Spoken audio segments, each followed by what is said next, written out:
የትግራይ ተወላጆች ለህልውናው ጥሪ ምላሽ እንዲሰጡ አቶ አለም ገብረዋህድ ጥሪ አቀረቡ።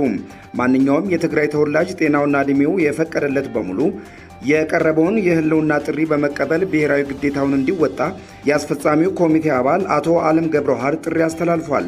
አቶ አለም ገብረዋህድ በሰጡት መግለጫ ወቅታዊ ሁኔታ የሚጠይቀውን መስዋዕትነት ለመክፈል ሁሉም የክልሉ ተወላጆች በሙሉ ቁርጠኝነትና አንድነት መቆም እንዳለበትም አሳስበዋል።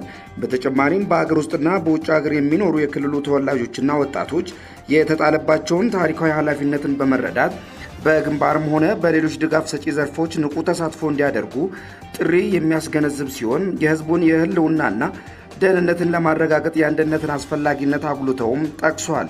በተጨማሪም ከሰው ኃይል ሌላ የሎጂስቲክ ድጋፎችን በማስተባበር ረገድ ህብረተሰቡ የተለመደ ትብብሩን እንዲያሳይም ጠይቋል። ነገር ግን ይህ መመሪያ በተላለፈበት ወቅት የህዝቡ ምላሽ እንደ ወትሮ እንዳልሆነና ለጦርነት ዝግጅት ህወሓት እያደረገ ያለውን ዝግጅት እንደሚቃወሙት ጭምር ውስጥ እየወጡ ያሉ መረጃዎች ያሳያሉ።